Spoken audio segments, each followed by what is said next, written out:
നമസ്കാരം. മലയാളി വാർത്ത ഇൻസൈഡിലേക്ക് സ്വാഗതം. ശബരിമല സ്വർണ്ണക്കൊള്ളയുമായി ബന്ധപ്പെട്ട ഏറ്റവും പുതിയ വിവരങ്ങളാണ് പ്രേക്ഷകരോട് പങ്കുവയ്ക്കാനുള്ളത്. കഴിഞ്ഞ കുറച്ച് ദിവസങ്ങൾക്കിടയിൽ SITക്ക് മേൽ കനത്ത സമ്മർദ്ദം സർക്കാർ ചെലുത്തിയിരുന്നുവെന്ന മാധ്യമ വാർത്തകൾ. മറുവശത്ത് SIT ടീം അംഗങ്ങളെ പോലും വിമർശിച്ചുകൊണ്ട് നിരവധി സമൂഹ മാധ്യമ പോസ്റ്റുകൾ. എന്നാൽ ഇന്നലെ ഹൈക്കോടതി പ്രത്യേക അന്വേഷണ സംഘത്തെ അഭിനന്ദിക്കുന്ന കാഴ്ചയാണ് നമ്മൾ കണ്ടത്. മറുവശത്ത് കോടതി അന്വേഷണത്തിൽ പൂർണ്ണ തൃപ്തി രേഖപ്പെടുത്തി. എന്തുകൊണ്ടാണ് കേരള ഹൈക്കോടതി പ്രത്യേക അന്വേഷണ സംഘത്തിൻ്റെ ഇപ്പോഴത്തെ അന്വേഷണഗതി പൂർണ്ണമായി അംഗീകരിച്ചത്? ഏതൊക്കെ വഴിയിലൂടെയാണ് ഇപ്പോൾ അന്വേഷണം മുന്നോട്ട് നീങ്ങുന്നത്? നഷ്ടപ്പെട്ട സ്വർണം കണ്ടെടുക്കാൻ SIT എന്തൊക്കെ പരിശ്രമങ്ങൾ ചെയ്തു? ഹൈക്കോടതിയെ കൃത്യമായി കേസന്വേഷണത്തിൻ്റെ നാൾവഴികൾ ബോധ്യപ്പെടുത്തിയതുവഴിയാണ് ഇപ്പോൾ SITക്ക് കൂടുതൽ സമയം ഹൈക്കോടതി അനുവദിച്ചു നൽകിയത്. തങ്ങൾക്ക് കൂടുതൽ സമയം ലഭിച്ചതോടെ നഷ്ടപ്പെട്ട സ്വർണം എത്രയും പെട്ടെന്ന് കണ്ടെടുക്കാൻ കഴിയും എന്ന ആത്മവിശ്വാസം കോടതിയിൽ പ്രകടിപ്പിച്ചു പ്രത്യേക അന്വേഷണ സംഘം. ഈ മാസം 19-ാം തീയതി ഈ കേസ് വീണ്ടും പരിഗണിക്കും. അപ്പോൾ ഇടക്കാല റിപ്പോർട്ട് ഹൈക്കോടതിയിൽ സമർപ്പിക്കുമെന്നും അതിനു മുൻപ് ശബരിമലയിൽ നിന്ന് നഷ്ടപ്പെട്ട സ്വർണം കണ്ടെടുക്കുമെന്നും പ്രത്യേക അന്വേഷണ സംഘം ഹൈക്കോടതിയെ അറിയിച്ചു. നേരത്തെ ബെല്ലാരിയിലെ സ്വർണ്ണ വ്യാപാരി ഗോവർദ്ധന്റെ ഫ്ളാറ്റിൽ നിന്ന് സ്വർണം കണ്ടെടുത്തിരുന്നു പ്രത്യേക അന്വേഷണ സംഘം. ഇത് ശബരിമലയിലെ സ്വർണമാണോ എന്ന് കണ്ടെത്താൻ ശാസ്ത്രീയ അന്വേഷണത്തിലൂടെ കഴിയുമെന്നാണ് പ്രത്യേക അന്വേഷണ സംഘം ഹൈക്കോടതിയോട് പറഞ്ഞത്. അതിനിർണായക കേസിൽ 10 പ്രതികളെ ഇതുവരെ അറസ്റ്റ് ചെയ്തു. എന്നാൽ നഷ്ടപ്പെട്ട സ്വർണം വീണ്ടെടുക്കാൻ SITക്ക് ഇതുവരെ കഴിഞ്ഞിരുന്നില്ല. മറുവശത്ത് പ്രതികളെ പൂട്ടി ഹൈക്കോടതിയും സുപ്രീം കോടതിയും നിൽക്കുന്നതോടെ പൂർണ്ണമായ സ്വാതന്ത്ര്യമാണ് ഇപ്പോൾ പ്രത്യേക അന്വേഷണ സംഘത്തിന് ലഭിച്ചിരിക്കുന്നത്. KP ശങ്കർദാസിനെ ഇന്നലെ സുപ്രീം കോടതി എടുത്തേറിലിട്ട അമ്മാനമാടി. സ്വർണ്ണക്കൊള്ളയിൽ ഇനി 4 ഘട്ടങ്ങളായി അന്വേഷണം തുടരാനാണ് ഹൈക്കോടതി പ്രത്യേക അന്വേഷണ സംഘത്തോട് ആവശ്യപ്പെട്ടിരിക്കുന്നത്. ആവശ്യമെങ്കിൽ SITയിൽ കൂടുതൽ പേരെ ഉൾപ്പെടുത്താനും ഹൈക്കോടതി അനുമതി നൽകി. SITക്കെതിരെ ഇക്കഴിഞ്ഞ ദിവസങ്ങളിൽ ഉയർന്ന ആക്ഷേപങ്ങൾ പൂർണ്ണമായി ഹൈക്കോടതി തള്ളിക്കളഞ്ഞു. SITയുമായി ബന്ധപ്പെട്ട് പല തെറ്റായ വാർത്തകളും സമൂഹ മാധ്യമങ്ങളിൽ ഇടം പിടിക്കുന്നുവെന്ന് ഹൈക്കോടതി പറഞ്ഞു. വിശ്വാസ്യതയുള്ള ഉദ്യോഗസ്ഥരെ ഹൈക്കോടതി തന്നെ പ്രത്യേകം തെരഞ്ഞെടുത്ത് രൂപീകരിച്ച സംവിധാനമാണ് പ്രത്യേക അന്വേഷണ സംഘം. അവർക്ക് ഹൈക്കോടതിയോട് മാത്രമാണ് ഉത്തരവാദിത്തമുള്ളത്. കോടതിക്ക് മുന്നിൽ മാത്രമാണ് അവർ മറുപടി പറയേണ്ടത്. ഒരുവിധ ബാഹ്യസമ്മർദ്ദവും പ്രത്യേക അന്വേഷണ സംഘത്തിന് മേൽ ഉണ്ടാവരുത് എന്ന് കോടതി പ്രത്യേകം നിഷ്കർഷിച്ചു. പ്രത്യേക അന്വേഷണ സംഘം ഒരുവിധ സമ്മർദ്ദങ്ങൾക്കും വഴങ്ങില്ല എന്ന് ഹൈക്കോടതി തീർത്തു പറഞ്ഞതോടെ പ്രത്യേക അന്വേഷണ സംഘത്തിന് കൂടുതൽ ആത്മവിശ്വാസം കൈവന്നിരിക്കുന്നു. 4 ഘട്ടങ്ങളായി ഇപ്പോൾ അന്വേഷണത്തെ ഹൈക്കോടതി തിരിച്ചിരിക്കുന്നു. 1-ാം ഘട്ട അന്വേഷണ പരിധിയിൽ ഉൾപ്പെടുത്തിയിരിക്കുന്നത് 1998 UB ഗ്രൂപ്പ് സ്വർണം പൊതിഞ്ഞതുമായി ബന്ധപ്പെട്ട കാര്യങ്ങൾ. 2-ാം ഘട്ട അന്വേഷണ പരിധിയിലുള്ളത് 2019 ശ്രീകോവിലിലെ കട്ടിളപ്പാളി അഴിച്ചെടുത്ത് സ്വർണം പൂശാൻ കൊണ്ടുപോയ സംഭവം. 3-ാം ഘട്ടമായി കോടതി നിർദ്ദേശിച്ചിരിക്കുന്നത് ദ്വാരപാലക ശില്പങ്ങൾ അഴിച്ച് സ്വർണം പൂശിയതുമായി ബന്ധപ്പെട്ട സംഭവങ്ങൾ. ഇനി 4-ാം ഘട്ട അന്വേഷണം, അതാണ് ഏറെ നിർണായകം. 2005 ദ്വാരപാലക ശില്പങ്ങൾ വീണ്ടും സ്വർണം പൂശിയതുമായി ബന്ധപ്പെട്ട ആരോപണങ്ങൾ. മറുവശത്ത് VSSCയിൽ ഇപ്പോൾ സ്വർണത്തിൻ്റെ ശാസ്ത്രീയ പരിശോധന നടക്കുന്നുണ്ട്. ഈ ശാസ്ത്രീയ പരിശോധനയിൽ സ്വർണ്ണപ്പാളികൾക്ക് എന്തു സംഭവിച്ചു എന്ന് കൃത്യമായി കണ്ടെത്താൻ കഴിയുമെന്ന് പ്രത്യേക അന്വേഷണ സംഘം കോടതിയോട് പറഞ്ഞു. ദ്വാരപാലക ശില്പങ്ങൾ അഴിച്ചെടുത്ത് സ്വർണം പൂശിയ കേസിൽ 15 പ്രതികൾ, ഇതിൽ 9 പേരുടെ അറസ്റ്റ് രേഖപ്പെടുത്തി. കട്ടിളപ്പാളി കേസിൽ 12 പ്രതികൾ, ഇതിൽ 9 പ്രതികളുടെ അറസ്റ്റ് രേഖപ്പെടുത്തി. SIT തലവൻ H വെങ്കടേഷ്, അന്വേഷണ ഉദ്യോഗസ്ഥനായ S ശശിധരൻ എന്നിവർ നേരിട്ട് ഹാജരായി കേസുമായി ബന്ധപ്പെട്ട കാര്യങ്ങൾ കോടതിയെ ധരിപ്പിച്ചു. ശാസ്ത്രീയവും സമഗ്രവുമായ അന്വേഷണമാണ് ഇപ്പോൾ നടക്കുന്നത്. സ്വർണ്ണക്കൊള്ളയിലെ നിർണായക വിവരങ്ങൾ ഇനിയും പുറത്തു വരാനുണ്ട് എന്ന് justice V Raja Vijayaraghavan, justice KV Jayakumar എന്നിവർ ഉൾപ്പെട്ട ദേവസ്വം ബെഞ്ച് വ്യക്തമാക്കി. മുൻ മന്ത്രി കടകംപള്ളി സുരേന്ദ്രൻ, തമിഴ് വ്യവസായി D മണി എന്നിവരെ ചോദ്യം ചെയ്തതിന്റെ വിശദാംശങ്ങൾ കോടതിയിൽ അന്വേഷണ സംഘം ഹാജരാക്കി. 1998 മുതൽ 2025 വരെയുള്ള കാലഘട്ടത്തിൽ ശബരിമല ശ്രീകോവിലിൽ നടന്ന കൊള്ളയുമായി ബന്ധപ്പെട്ട സംഭവങ്ങളാണ് ഇപ്പോൾ അന്വേഷണ പരിധിയിലുള്ളത്. അതിസങ്കീർണമായ കേസിന്റെ അന്വേഷണത്തിൽ ക്ഷമയും ജാഗ്രതയും അനിവാര്യമെന്ന് കോടതി പറഞ്ഞു. നഷ്ടമായ സ്വർണത്തിന്റെ അളവും ഒറിജിനൽ മാറ്റി പകരം മറ്റൊന്ന് വെച്ചോ എന്നറിയുന്നതിന് ശാസ്ത്രീയ പരിശോധനയും അനിവാര്യമാണ്. സംസ്ഥാനത്തിന് പുറത്തുപോയും തെളിവുകൾ ശേഖരിച്ചു SIT ടീം എന്ന കാര്യം കോടതി പ്രത്യേകം എടുത്തു പറഞ്ഞു. പലരും മറച്ചുവെക്കാൻ ശ്രമിച്ച പല രേഖകളും SIT കണ്ടെടുത്തു. സംശയിക്കപ്പെടുന്നവരുടെ കോൾ ഡേറ്റകൾ പരിശോധിച്ചു. മൊബൈലുകൾ പിടിച്ചെടുത്ത് ഫോറൻസിക് പരിശോധനയ്ക്ക് അയച്ചു. കൈയക്ഷരവും ഒപ്പുകളുമൊക്കെ പരിശോധിച്ചു.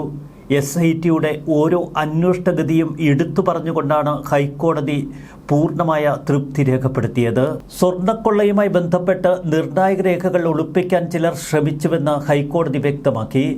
അന്വേഷണ സംഘം കോടതിയിൽ നൽകിയ റിപ്പോർട്ടുകളുടെയും തെളിവുകളുടെയും അടിസ്ഥാനത്തിലാണ് കോടതിയിൽ നിന്ന് ഇത്തരമൊരു പരാമർശമുണ്ടായത്. സാധ്യമായതും പ്രസക്തവുമായ എല്ലാ തെളിവുകളും കണ്ടെത്താൻ SIT സംസ്ഥാനത്തിന് പുറത്തും വ്യക്തമായ അന്വേഷണം നടത്തി. സൂക്ഷ്മ പരിശോധനയ്ക്ക് വിധേയമായ ഇടപാടുകളുമായി ബന്ധപ്പെട്ട രേഖകൾ ഒളിച്ചുവെക്കാൻ ചില വ്യക്തികൾ ശ്രമിച്ചു എന്ന കാര്യം ഹൈക്കോടതി എടുത്തു പറഞ്ഞു. എന്നാൽ നിർണായകമായ ഈ തെളിവുകൾ അന്വേഷണ സംഘം കണ്ടെത്തി എന്ന് കോടതി അംഗീകരിച്ചു. പ്രതികളുടെ വരവിൽ കവിച്ച സ്വത്തിനെക്കുറിച്ചും പ്രത്യേക അന്വേഷണ സംഘം നിർണായക രേഖകൾ കണ്ടെടുത്തു. ഫോണുകളും ബാങ്ക് അക്കൗണ്ടുകളും പരിശോധിക്കുന്നു. ഇതുവരെ 181 സാക്ഷിമൊഴികൾ രേഖപ്പെടുത്തി. നിർഭയമായി അന്വേഷണം മുന്നോട്ട് കൊണ്ടുപോകണമെന്ന് അന്വേഷണ സംഘത്തെ ഹൈക്കോടതി ഓർമ്മിപ്പിച്ചു. സത്യസന്ധതയുള്ള ഉദ്യോഗസ്ഥരെ ഇനിയും SIT ടീമിലേക്ക് ഉൾപ്പെടുത്താം. ഗൗരവകരമായ ഒരു അന്വേഷണം മാധ്യമ വിചാരണയുടെ നിഴലിലല്ല നടക്കേണ്ടത് എന്ന് ഹൈക്കോടതി പറഞ്ഞു. അന്വേഷണ ഉദ്യോഗസ്ഥർക്കെതിരെ അടിസ്ഥാനരഹിതമായ ആരോപണങ്ങൾ ഉയർത്തരുത്. റിമാൻഡിൽ കഴിയുന്ന ബെല്ലാരിയിലെ സ്വർണ്ണ വ്യാപാരി ഗോവർദ്ധനും തിരുവിതാംകൂർ മുൻ ദേവസ്വം ബോർഡ് പ്രസിഡന്റ് A. പത്മകുമാറും നൽകിയ ജാമ്യ ഹർജികൾ ഇന്ന് ഹൈക്കോടതി വീണ്ടും പരിഗണിക്കും. ശബരിമല സ്വർണ്ണക്കൊള്ളയിൽ CBI അന്വേഷണം ആവശ്യപ്പെട്ട് BJP സംസ്ഥാന അധ്യക്ഷൻ രാജു ചന്ദ്രശേഖർ നൽകിയ പൊതുതാൽപര്യ ഹർജിയും ഹൈക്കോടതിയുടെ പരിഗണനയിലുണ്ട്. താൻ നിരപരാധിയാണെന്നും ശബരിമലയ്ക്ക് വലിയ തോതിൽ സംഭാവനകൾ നൽകിയ വ്യക്തിയാണ് എന്നും ഗോവർദ്ധൻ തന്റെ ജാമ്യാപേക്ഷയിൽ പറയുന്നു. ഉണ്ണികൃഷ്ണൻ പോറ്റിയിൽ നിന്ന് ലഭിച്ച 400 ഗ്രാമിലധികം സ്വർണം ശബരിമലയിലേതാണ് എന്ന് തിരിച്ചറിഞ്ഞപ്പോൾ തന്നെ 10 ലക്ഷം രൂപ DD ആയും 10 പവൻ മാലയായും താൻ തിരികെ നൽകി. ഇതുവരെ 1.5 കോടി രൂപ ക്ഷേത്രത്തിന് സംഭാവനയായി താൻ നൽകി എന്നാണ് ഗോവർദ്ധൻ പറയുന്നത്. 2025 സെപ്റ്റംബറിലാണ് ദ്വാരപാലക ശില്പങ്ങൾ വീണ്ടും സ്വർണം പൂശിയത്. തിരുവിതാംകൂർ ദേവസ്വം ബോർഡിന്റെ പ്രസിഡന്റായി PS പ്രശാന്ത് പ്രവർത്തിക്കുന്ന കാലഘട്ടം. ചുരുക്കത്തിൽ A. പത്മകുമാറിനെതിരെ ഉയർന്ന അതേ ആരോപണം തന്നെയാണ് ഇപ്പോൾ പ്രശാന്തിന് നേർക്കും ഉയർന്നിരിക്കുന്നത്. പ്രശാന്തിനെ കൂടി അറസ്റ്റ് ചെയ്ത് റിമാൻഡിലാക്കിയേക്കും എന്ന സൂചനകൾ ശക്തമാകുന്നു.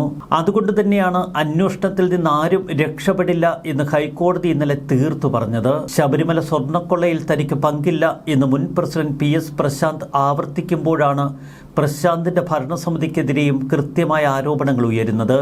മുൻപ് A. പത്മകുമാറും ശബരിമല സ്വർണ്ണക്കൊള്ളയിൽ തനിക്ക് പങ്കില്ല എന്നാണ് ആവർത്തിച്ച് മാധ്യമങ്ങളോട് പറഞ്ഞുകൊണ്ടിരുന്നത്. ഹൈക്കോടതി തന്നെ ഇപ്പോൾ അന്വേഷണ സംഘത്തോട് ആവശ്യപ്പെട്ടിരിക്കുന്ന 4ാം ഘട്ട അന്വേഷണം.